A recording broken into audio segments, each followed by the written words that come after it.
Bismillahirrahmanirrahim. Assalamualaikum warahmatullahi wabarakatuh.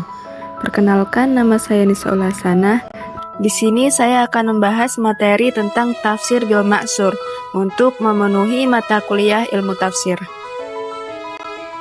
Adapun yang akan kita bahas adalah pengertian dan sejarah tafsir bil ma'sur, hukum tafsir bil ma'sur, ciri-ciri tafsir bil ma'sur, contoh-contoh tafsir bil ma'sur, kelebihan dan kekurangan tafsir bil ma'sur, dan tokoh dan kitab tafsir bil ma'sur. Pembahasan pertama ialah pengertian dari tafsir bil ma'sur. Menurut etimologi atau menurut bahasa, bil ma'sur berasal dari kata asar yang berarti sunnah, hadis, jejak, dan peninggalan. Karena dalam penafsiran, seorang mufasir menelusuri jejak atau peninggalan masa lalu dari generasi sebelumnya hingga kepada Nabi Muhammad SAW. Sedangkan menurut terminologi atau menurut istilah, tafsir bil ma'sur adalah tafsir berdasarkan kutipan-kutipan yang sahih, yaitu menafsirkan Al-Quran dan Al-Quran, Al-Quran dan Sunnah, Al-Quran dengan perkataan sahabat, dan Al-Quran dengan perkataan tabi'in. Berdasarkan sejarahnya, tafsir bil ma'sur telah ada sejak zaman sahabat. Terbukti dengan adanya beberapa sahabat terkemuka dalam bidang tafsir, seperti Khulafaur Rasyidin, yaitu Abu Bakar, Umar, Utsman, dan Ali. Selain itu, ada juga Abdullah bin Mas'ud, Ibnu Abbas, dan lain sebagainya. Pada zaman ini, tafsir bil ma'sur dilakukan dengan cara menukil penafsiran dari Rasulullah SAW atau dari sahabat oleh sahabat serta dari sahabat oleh tabi'in. Cara seperti ini biasanya dilakukan secara lisan dengan tata cara yang jelas periwayatannya. Dalam perkembangannya, penukilannya menggunakan penukilan pada zaman sahabat yang telah dibukukan dan dikodifikasikan. Selanjutnya, tafsir ini juga mengalami perbedaan pendapat terletak pada aspek redaksional sehingga maknanya sama, hanya kata-kata yang berbeda. Perbedaan ini terbagi menjadi dua, yaitu yang pertama, mufasir mengungkapkan maksud sebuah kata dengan redaksi yang berbeda dalam tafsir lain. Dan yang kedua, mufasir menafsirkan kata yang bersifat umum dan menyebutkan makna dari sekian banyak makna yang ada. Adapun hukum tafsir bil ma'sur adalah tafsir yang harus diikuti dan dipedomani karena berdasarkan pada yang sahih seperti Al-Quran dan hadis Nabi, maka bisa digunakan agar tidak tergelincir dalam kesesatan pengetahuan dalam memahami kitab Allah SWT. Diriwayatkan dari Ibnu Abbas radhiyallahu anhu, beliau berkata, tafsir itu ada 4 macam.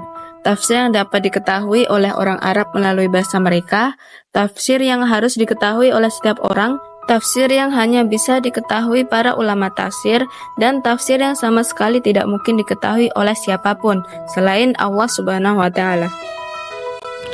Adapun ciri-ciri tafsir bil ma'sur sebagai berikut: memasukkan kata dinukil yang mempunyai arti dari orang sebelumnya, penafsiran yang tidak mengedepankan rasio, memuat banyak cerita Israiliyat, menafsirkan Al-Quran dengan pendapat tabi'in, menafsirkan Al-Quran dengan pendapat sahabat, menafsirkan Al-Quran dengan hadis-hadis yang diriwayatkan dari Rasulullah SAW, dan terdapat kebiasaan menerima riwayat dari orang-orang tertentu atau yang hanya meriwayatkan tafsir dari orang yang disenangi.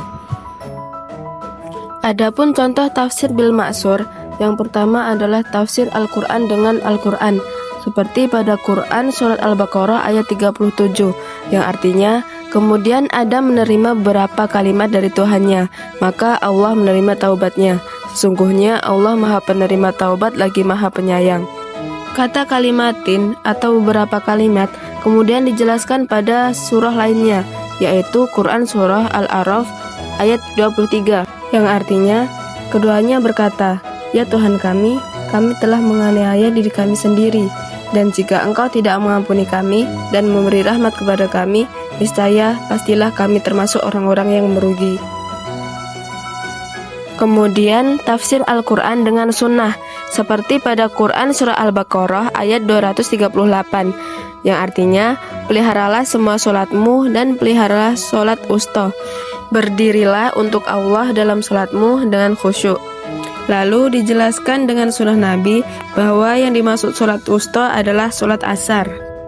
Kemudian contoh tafsir Al-Quran dengan pendapat tabi'in, seperti pada Quran surah Al-Fatihah ayat 6. Tunjukilah kami jalan yang lurus.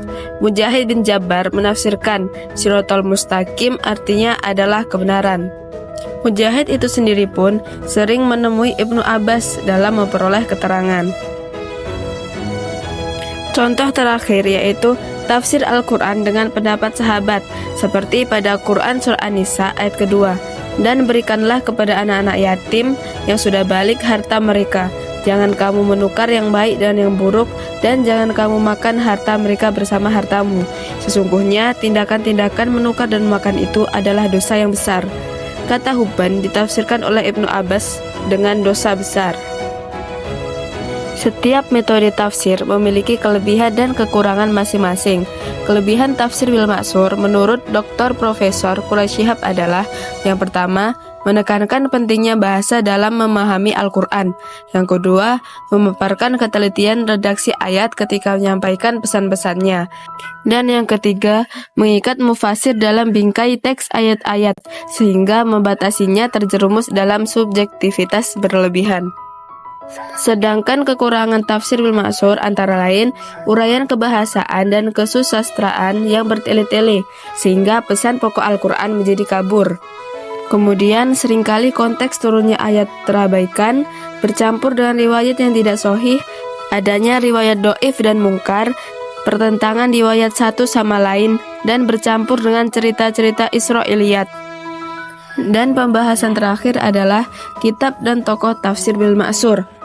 Adapun kitab-kitabnya adalah Tafsir Jami' al-Bayan, karya dari Ibnu Jarir at-Tabari, lalu Tafsir Al-Bustan, karya Abul Lais as-Samarqandi, Tafsir Asbabun Nuzul, karya dari Al-Wahidi, Tafsir Al-Quranul Azim, karya dari Al-Hafiz Ibnu Katsir, Tafsir Ad-Durrul Mansur fit Tafsir bil Ma'sur, karya dari Jalaluddin Asyuti, Tafsir Al-Jawahir Al-Hasan fit Tafsir Al-Quran, karya dari Abdurrahman As-Sa'libi.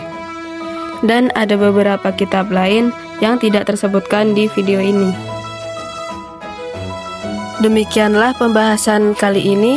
Semoga dapat dipahami dengan baik, dan jika ada kata yang salah tolong dimaafkan. Sekian, terima kasih. Wassalamualaikum warahmatullahi wabarakatuh.